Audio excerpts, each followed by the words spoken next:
So welcome everyone. Thank you for joining today, as I wanted to provide a Colorado GED program update. I wish I was with you guys in person, but that's obviously challenging when you have people from all over the state.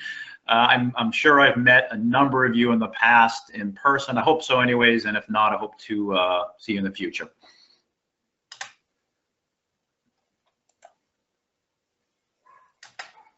So the agenda for today is going to go over an overview of the cut score changes that we announced a couple months back now.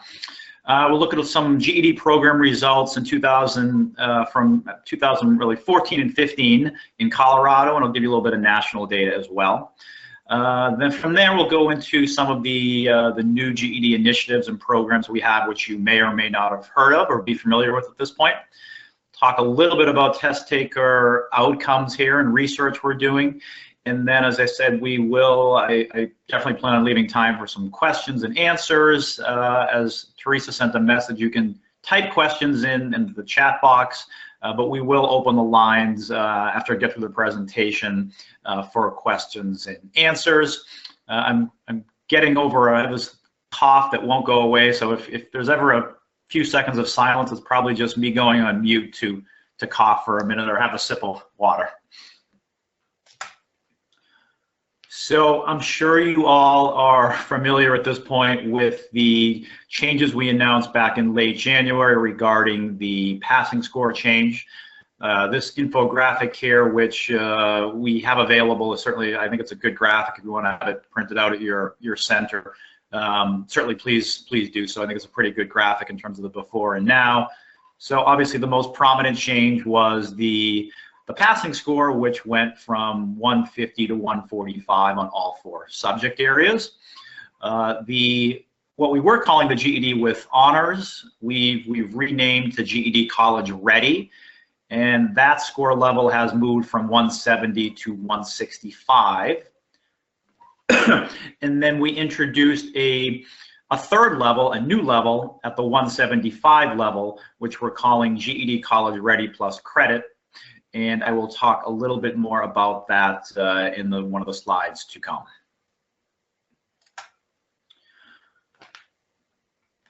So we think the changes were appropriate. We had almost 2 years of data to look at test takers over the past couple of years, and we feel like the changes better and fully represent the full scope of a high school graduating class, from those who are at just at the graduation, that have graduated from high school but they're not ready to go on to college, up to those who are ready to go on and enter college, credit-bearing college classes, and succeed in credit-bearing college classes. We all know that not everyone who's at the high school graduation level is ready to move on to college. Certainly there's a good amount of folks who are graduating as GED test takers or from high school who are not really prepared to enter credit-bearing college classes. So we feel good about having the score range here and representing the full scope of a graduating high school class. So as always, we want to ensure that the passing score is reflective of high school graduates and current graduation standards. All right. We certainly don't want to ask more of a a GED test taker than we're asking of a high school graduate, nor do we want to ask less of them. The goal is that the test is representative of your typical high school student and what they know. GED grads are, of course, competing with high school students for jobs, for entrance into college. So we certainly want them to be at the same level of high school grads without asking more of GED grads. So based on the 2 years worth of data and looking at this data, talking with states, we felt that the adjustments we made were appropriate and the right thing to do at this time. We had some data from a couple other states that shared with us that data that the states have researched, the states have done themselves, and it showed that they looked at GED grads going on to college in the past couple of years versus high school grads going on to college in terms of enrollment in terms of placement into credit-bearing college classes, or not being able to place into college credit-bearing classes, having to go into dev ed classes. And what we saw in a couple of states was that GED test takers were actually having to go into dev ed classes at a lower rate than high school graduates, which is a good thing. I mean, that is good news. But at the same time, it was a piece of information as well to show us that we looked at in terms of, we want to make sure that we're not asking more of GED test takers than we are of high school graduates. So we're going to continue to make decisions based on conversations with states and based on really a robust review of all of the data we have available to us, which is far more than we ever had with a paper-based test. So there will be, changes throughout the coming years. Obviously, I think many of them will be minor changes. The passing score change more of a major change. So the two new passing, or the two passing levels above the high school equivalency level. So the GED college ready level is the 165 or above level, and with that we have two credit recommendations from the American Council on Education, which you may have heard something about. So for the first one, the American Council on Education, sometime last year, had an independent group of faculty review the new GED test, and they came back with the recommendation that test takers who get to this college-ready level of 165 in a subject area should be able to if they're enrolling in college, should be able to bypass placement exams and be placed directly into credit-bearing college classes. And just to give you just a little more background, the American Council on Education is a group that many colleges throughout the United States are part of this association. And they receive these credit recommendations from the American Council on Education. There's certainly other recommendations beyond GED testing.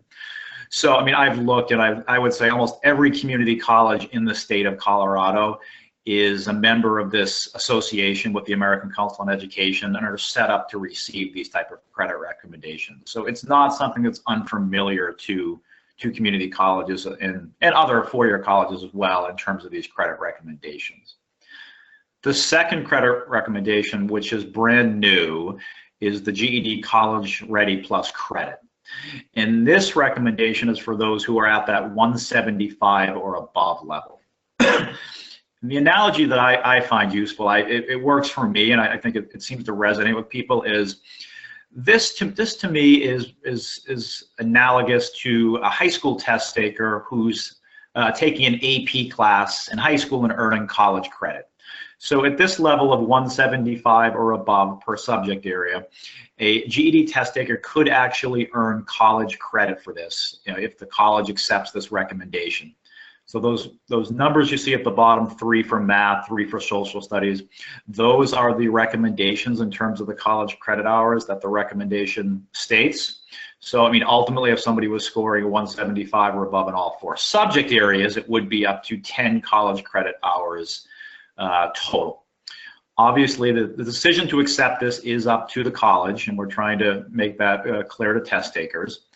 On the first recommendation for the college ready one, which is bypassing placement exams and going directly into credit bearing classes for those who are at the 165 or above, I know in states I work with, I have a number of colleges in a couple of states who have adopted this recommendation recently, and I'm hoping more will as well. I don't know exactly where the conversation stands in Colorado, but I do hope that colleges will start adopting this because it can be a benefit to test takers. And as you'll see on the screen coming up, there are a decent amount of people who are getting to at least the 165 level. Certainly the 175 is a challenging level. Not many are getting up there, but certainly at the 165, we are seeing a good amount of people who are hitting that level.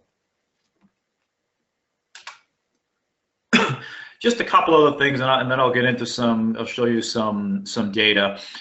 We updated some technical information about the GED test performance standards here. If you want to review that, I put the link in there. I've tried to put a number of live links throughout the presentation so that you can easily access documents I'm talking about.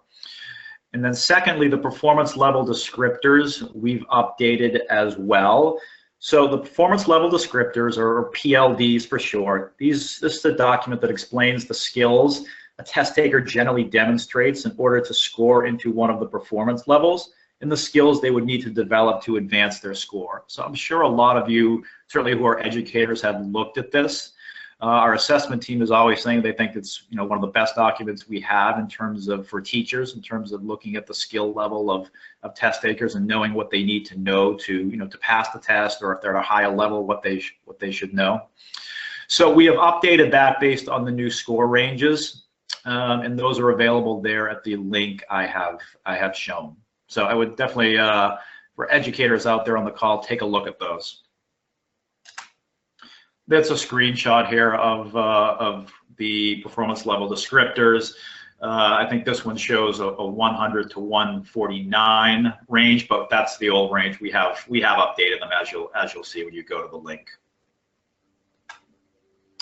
Also, we, as you probably know, on March 1st, we have eliminated the extended response for social studies. Why we did that is what we saw was that social studies extended response was highly correlated with the performance on the RLA extended response. So in other words, if a test taker did well on the extended response for RLA, they always did well on the extended response for social studies. If they didn't do well on the RLA extended response, they didn't do well on the social studies extended response. So there was really a high correlation between the two. We didn't feel like the social studies extended response was giving us particularly useful measurement. We felt that the RLA extended response was giving us what we needed in terms of test taker writing. The social studies was certainly a challenging assignment as well, but ultimately it really was not giving us particularly useful information, and we decided at this time that we would eliminate it. So it has been eliminated as of 3/1. So the social studies test is 20 minutes shorter now, based on us eliminating the extended response. And the extended response should be eliminated from the GED Ready as well on social studies. Just a couple of things that happened in the past. Back in late January, the GED Ready, the different zones, in terms of likely to pass, not likely to pass, those were updated, and any test taker who had taken the GED Ready in the past, their GED Ready score and zone has been updated to reflect a new zone if their zone changed based on the passing score change. So those all happened back in late January. So I'll get into some data here. So just to give you a little bit of information on, you might be asking how many people were impacted, how many people have passed the GED test in Colorado as a result of the new passing score, because I probably should have mentioned at the beginning, as a result with the new passing score, we also made the recommendation to states that they grandfather in test takers who would have passed from 2014 on at the 145 passing score. Colorado has done that, as have almost every state. So here are the numbers from, so this has impacted total 656 people in Colorado who are now test passers as a result of the passing score change. There were 240 in 2014 and 416 in 2015. Not to mention those, of course, in 2016 who are now passing as a result of the 145 passing score. So 656 people in Colorado who are now test passers. Talked with the number of test centers and adult educators around the time that we announced this, and I heard some really great stories in terms of, heard a couple of test center who a test taker came in, the test taker wasn't aware that they had now passed, and the test taker basically broke down in tears of joy. So I heard a lot of really great stories about test takers being just overjoyed with the fact that they are now test passers. Nationally, we had about 30,000 people nationwide who are now test passers as a result of the passing score change. So this slide is excuse me, testing volume numbers from 2015 in Colorado. So I'll just go through this briefly. Colorado last year in 2015 had a total of 6,382 test takers. And just to give you brief definitions on this, we consider a test taker to us is someone who has taken one or more tests. So this would be anyone from who's taken one test and that's it, all the way to people, of course, who have taken all 4 tests and passed. So it's anyone who has started the actual GED testing process. They have taken at least one subject area. Completers, we define as somebody who has completed, but they may not have actually passed. So I guess that sometimes can be a slightly confusing point as to how people refer to completers. But we refer to a completer as somebody who has completed all 4 parts of the test, but hasn't necessarily passed all 4 parts of the test. A passer, I think, is self-explanatory. That's, of course, somebody who's passed all 4 parts of the test. So the pass rate for Colorado in 2015, and of course this is based now on the passing score change, was 88% pass rate for the state, and that is above the national average. I probably should have put the national average in there, but I think the national average, I have to double check, is about I think about 8 to 10 points lower than that. So you guys are above the national average, so kudos to you. So a couple of things, and I'm hoping you all have noticed this as well over the last couple of months, but we have definitely seen a significant increase in testing volume over the last couple of months. Some of that's to be expected in terms of, year 3 of the test. I would expect a higher volume over year 2. And this time of year, from March to June is the busiest time of year for GED testing across the country. So things definitely ramp up in March. To a certain degree in February, but definitely, March, April, May into June, we definitely see our highest volume testing.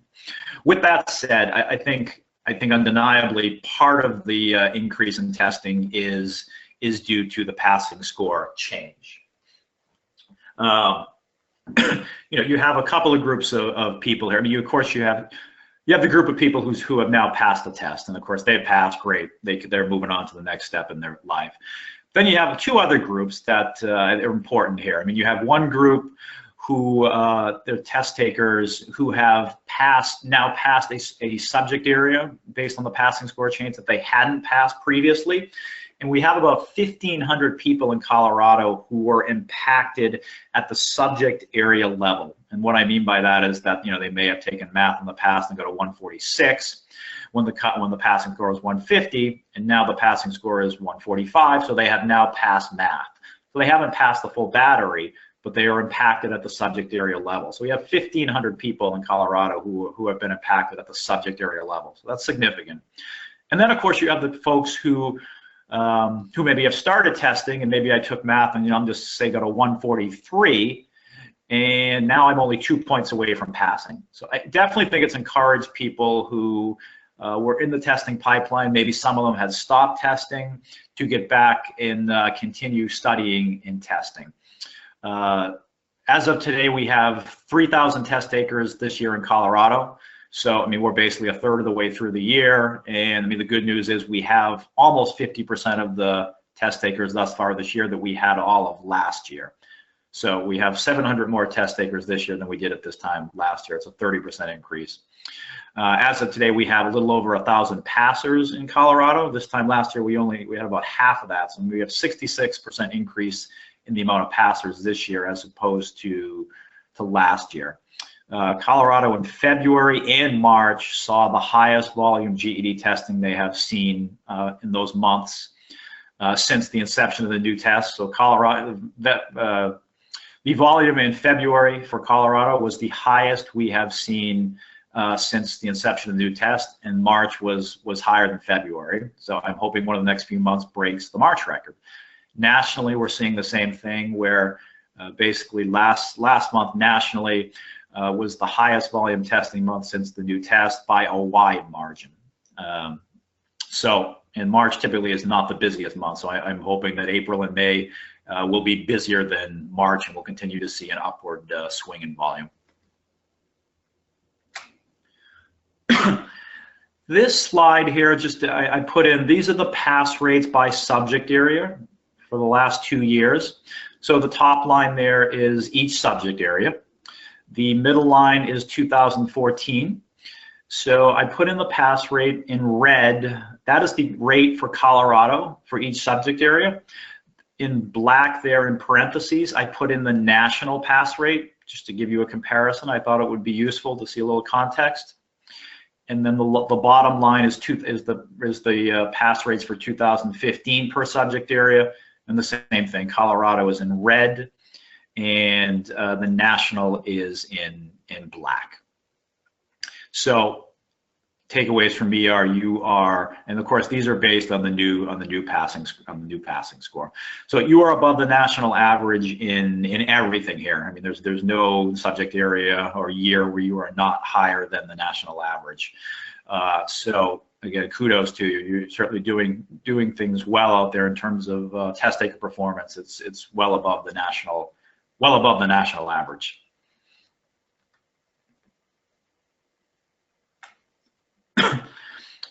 Okay, so this slide, again, it shows pass rates by subject area. The time frame on this slide is from January 1st, 2014 through April 5th, 2016.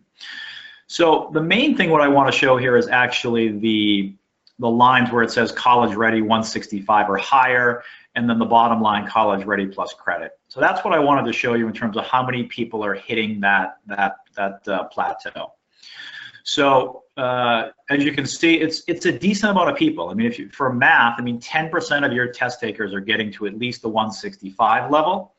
And in RLA, almost 20% of your test takers are getting to at least that 165 level. Obviously, as you can see, getting to the 175 level, it drops down quite a bit from those who are getting the 165 level.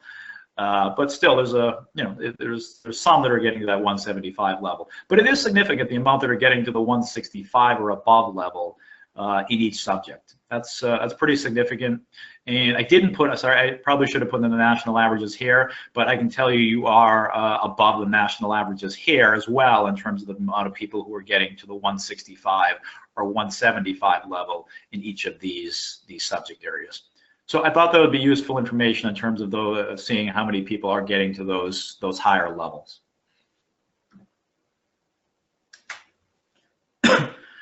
Okay, so that's it for the data portion of the slides, but now I'll move into regarding the GED Publisher Program. So you probably know we have about 15 or 16 publishers who we consider our publishing partners, who publish preparation material regarding the GED test, and we link to them on our website. And of course, for many of them, we've tied their content to our score reports and things like that. Which sure, if you looked at a score report and then matched it up with particular publisher's content, you can see particular pages, or if it's online material, specific sections of where test takers can study further with various skills. So in terms of the passing score change with the publishers, it wasn't that big of a deal with them. I mean, we talked about the changes with them. I mean, I guess the most prominent thing that stands out is that, of course, the social studies extended response has been removed. So, if there's material in their preparation books, that would be obsolete.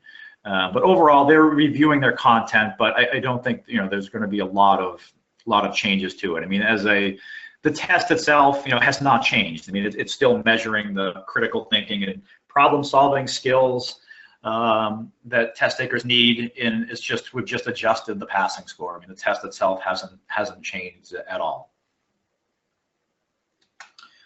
The other thing I wanted to mention about the publishers, and some of you may have heard about this, and I think this has been, people are pleased with this, is that last year we asked all of the publishers who are our publishing partners to go through a review of their content by a third-party company who's going to do the review of all of their print and online material to make sure that their content is 100% aligned to the new test. We've gotten a lot of questions from educators asking us about, is this publisher better than the other one? Are they all the same? Who's better? So, we're still somewhat agnostic in that, in terms of we're not recommending one publisher over another, but we can say now that we have asked all of the publishers to go through this third-party review, and I put in a link there at the bottom which you can go to, and it will show you a list of the publishers and whether this review has been completed. And for most of them, it has. and there's basically a little stamp of approval there that you see that will say their content is fully aligned with the new GED test. There are a few on the list that the content review is still ongoing. So it's not a negative for them, it just means the content review is still ongoing. So if you want to take a look at this link I put at the bottom after the presentation and look to see if the materials you're using, where things stand with the publisher review, I would encourage you to do so.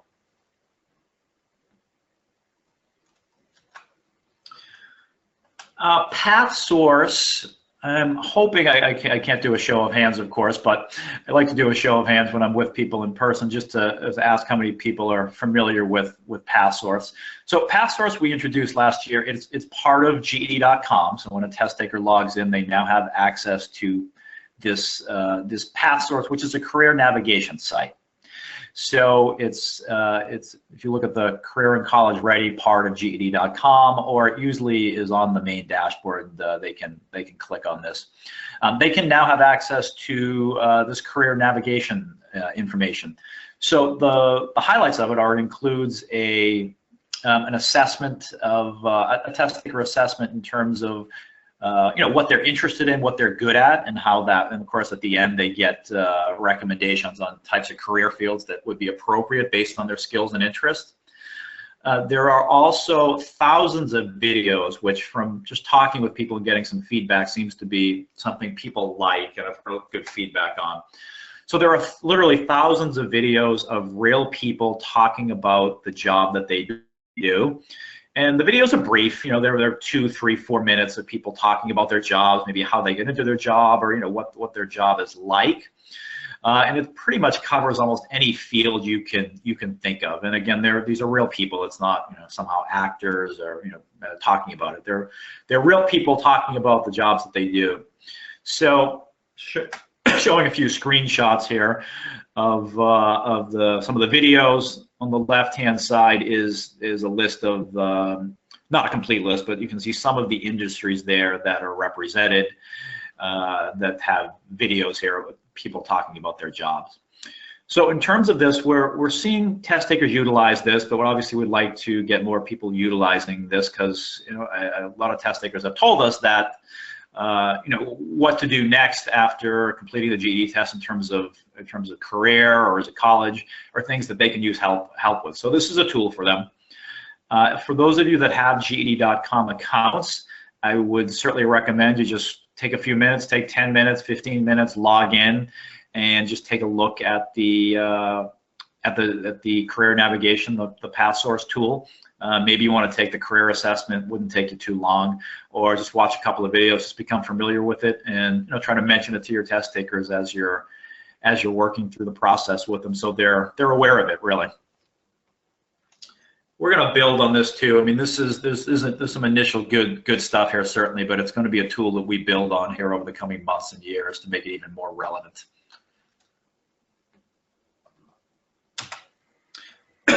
Okay, GEDWorks is the other program, relatively new program I wanted to mention to you. So I'm sure some of you have heard of GEDWorks, but so GEDWorks is a program that we've developed initially with 4 employers, 3 large national employers and 1 regional employer. So some of these employers actually came to us initially and talked about, we know you have a new GED testing program out. We feel it can be a benefit to our employees who do not have a high school credential. How can we work with you to create a program to help our employees who don't have a high school credential to obtain one?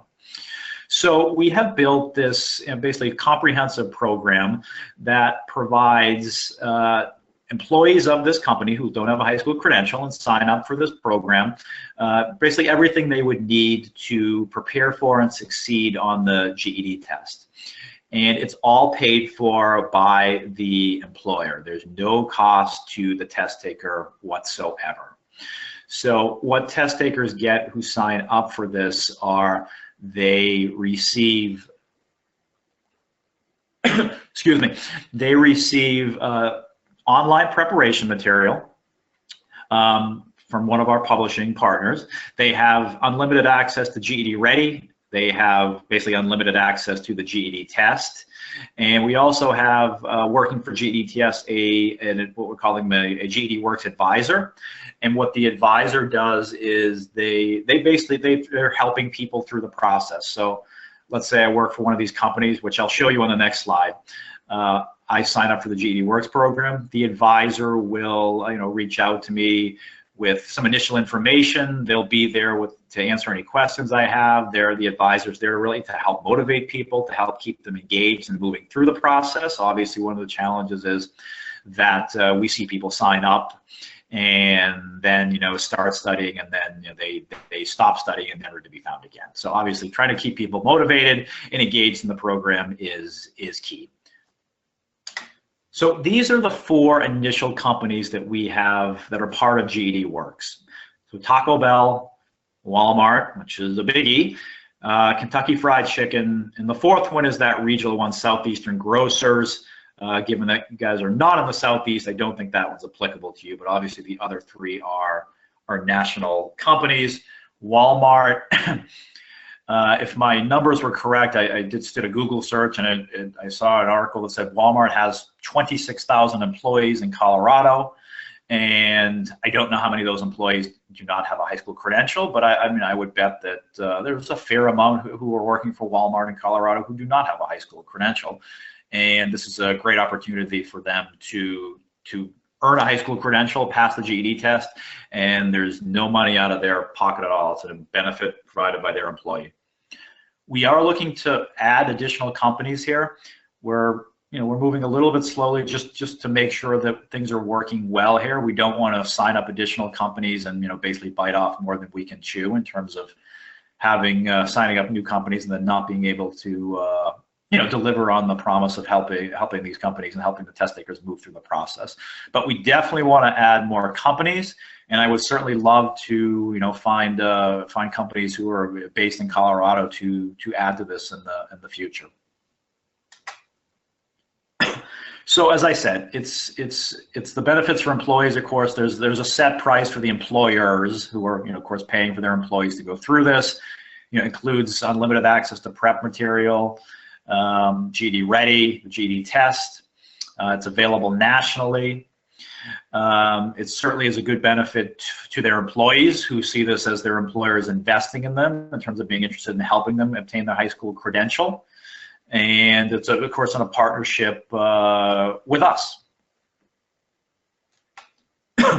For students, of course, they have, the unlimited access to prep materials, the GED Ready.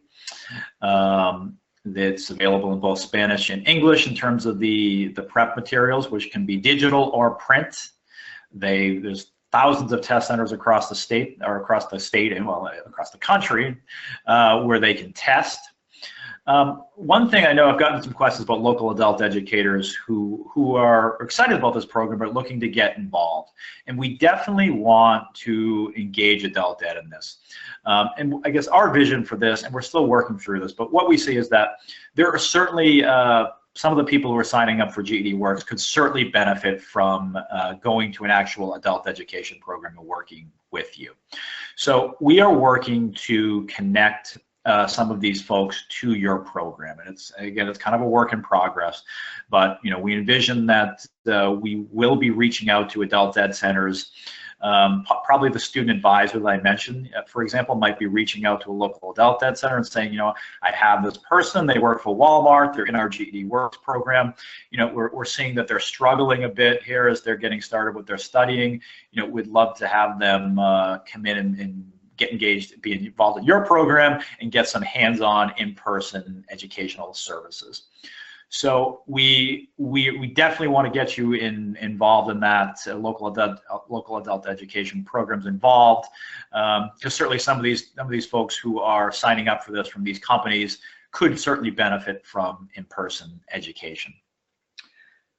The last link I put down there's a link to a YouTube video, which is quite good. It's just about 2 minutes long, Walmart put together a nice video of one of their first employees who went through this program, passed the GED test, and earned his high school equivalency. They did a brief video just highlighting him, talking about his background and what he's doing now. So it's quite good. I'd encourage you to just take 2 minutes to watch it. I think you'll like it. It's just talks about the benefit, of course, of obtaining high school equivalency, the difference that it can make in your earning power, and of course the test taker himself talks about his experience, and he's gotten a promotion at Walmart now. So it's a good story, and video sometimes obviously is quite powerful. Okay, so in terms of improving outcomes, I just wanted to show you some of our primary research questions that we are working on as an organization. So here's some of the primary ones in terms of GED grads. We're looking at how many GED grads are applying and are being accepted to post-secondary education and job training programs. We're looking at how many are going to the military. We're looking at how many are obtaining employment or changing jobs. We're going to be looking at their performance in entry-level credit-bearing post-secondary education. And we're also going to be doing comparisons to non-GED grads as well. So it's a pretty robust research agenda. There's other secondary items as well, but these are the main items. Some of these take quite a while to do in terms of having people work through college, which obviously you can take if you're going to community college, be at least 2 years before you actually graduate. We can certainly track acceptance into. But some of these we have started. And I'm listing some ones here that we've started. So the first one, last year, we did a representative sample of 10,000 GED graduates from 2014, so the first year. And we worked with a national student clearinghouse to see how many of those 10,000 had enrolled in post-secondary education. And what we saw was that 35% of those 10,000 had enrolled in post-secondary. And I think that's pretty good. And I'll give you a little context around this. We did a longitudinal study back in about a decade ago. And it tracked test takers who had passed the GED test and going into post-secondary.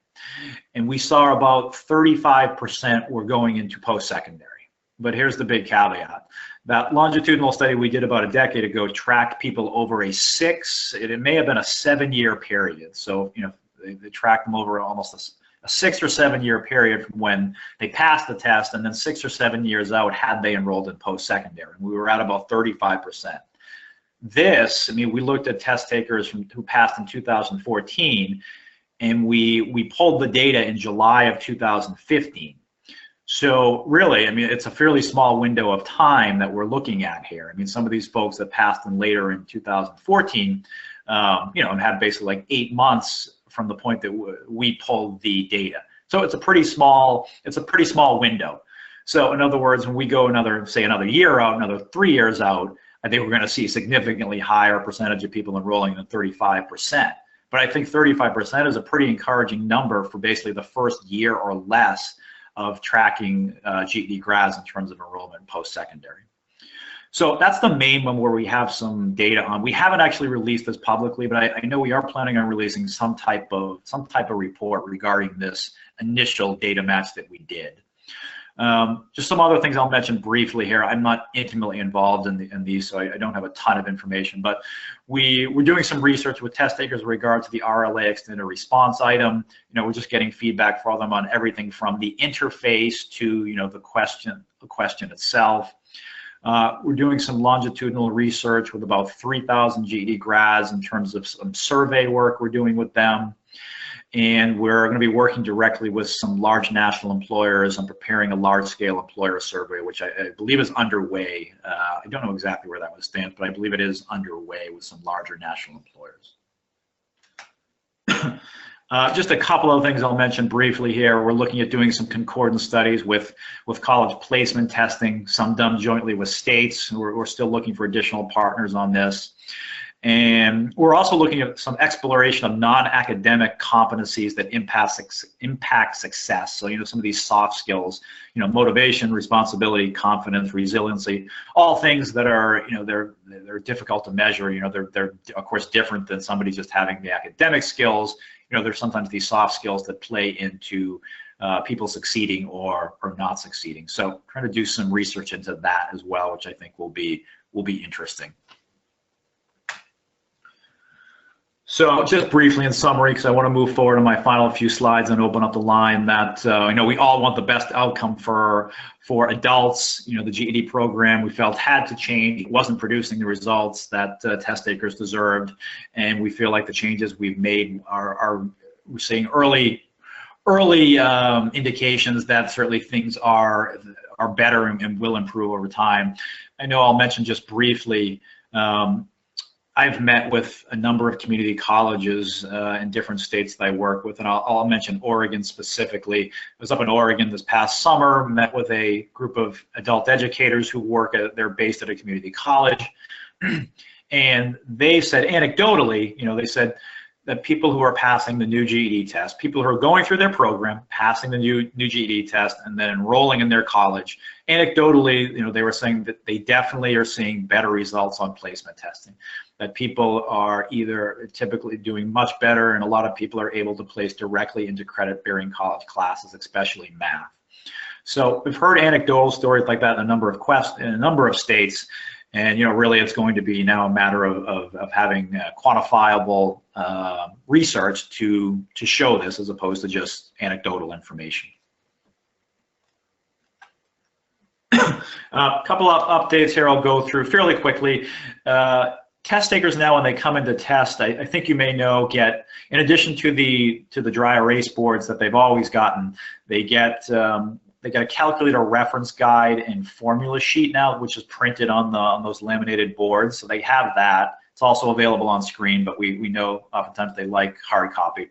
And there's also, for RLA, there's the RLA Extended Response Guidelines, which they receive a laminated board with those guidelines on it, and it tells them things like, your response should be 300 to 500 words. It should be 5 to 7 paragraphs. So things like that. Trying to get people to write more, because the biggest challenge we see with the RLA extended response is people just aren't writing enough. There are 4 GED ready tests for each subject now. There is an embedded calculator now for GED Ready. It was an annoyance for quite a while that for the GED Ready there was no on-screen calculator. Now there is. I think you all know that a while back we made the provision that test takers can bring in a handheld calculator to the actual test. Of course, they still have access to the on-screen one as well. But just to let you know that the calculator is available on screen now for the GED Ready. It wasn't for a while, and I know I got a number of complaints about it, and rightly so. We've also started a texting program with test takers in terms of when they sign up for their GED.com account. We're asking if they want to receive text messages from us, should we need to contact them. I think it's a good thing, because I know our email read-through rate is not great. And I think test takers are much more likely to read a text message than they are to necessarily read an email message. You may have experienced that yourself. Briefly, last year we published our technical manual about the 2014 GED test. This is basically, this document talks a lot about the standard setting. It talks about the standardization norming study we did back in the summer of 2013. It is available on the website there at that link. Feel free to read it. It's about 140 pages, so it's a little dense. But if you'd like to read through it or read through parts of it, it is available. It's been on the website now, I think, since sometime late last spring or last summer. Just for educators, we have some new documents for you. I put the link in there. So just for time's sake, I'm not going to go through all of these, but I put the link there. There's some good updated resources there for around the extended response for RLA, and some quick tip sheets, and some new passages and prompts for the new GED Ready tests. We will show you what the passages and prompts are for the GED Ready test in terms of the extended response. So certainly you can use those as teaching tools in your classroom. Last couple of slides from me, and then we'll open it up. I will be, along with a bunch of my colleagues, at COABE in Dallas next week. Please, if you're attending COABE, please come by the booth, say hello, introduce yourself. If we come over and say hello, I'd love to see you. If you have questions you want to ask in person, come on over. We also will have, we have updated a decent amount of our materials based on the new passing score. So for instance, if you're familiar with the test taker brochure, for instance, we have a new version, we have an updated version with the new passing score information in there, you know, the new GED ready zones, all of that. So we have a number of new pieces of material that would be useful for you to have in your centers that we've updated based on the passing score change. So please come by if you're in Dallas at COABE next week. Also, GED testing service, I won't be at Mountain Plains, which I believe is in Boise later this month, but GED testing service will be there. A colleague of mine I know is going. So if you're going to that, please stop by the booth as well, and we'll have all the same material. I just want to mention this briefly. We, GED Testing Service, have our annual conference. It'll be in Alexandria, Virginia on July 27th. In the past, it's basically been just GED administrators who attend this conference, and certainly they continue to attend it as long as the number of the state adult education directors. And some people who work in corrections as well. But with that said, adult educators and others are welcome to attend this conference. So I put a link in there, and the link there at the bottom, if you have any interest in attending, click on the link, and it'll talk to you basically about the type of sessions that will be presented, so you can see if you think it would be useful for you. And it'll, of course, give you information on the dates, the hotel information, the cost, all of that. And if it was something that you were able to attend, you could certainly register, and we would love to see you in Alexandria, which is just right outside of DC, in late July. I will be there along with a bunch of my colleagues, and it's always a good conference. So any of you who could possibly attend, you are welcome to do so. Okay, I've talked a lot and went through a good amount of material. I hope I didn't overwhelm you. My information is there in terms of my contact information. Feel free to reach out to me with any questions, issues you're having. I mean, I love to solve issues, and if there's an issue going on, I can't solve it if I don't know about it. So please reach out to me with any questions you may have.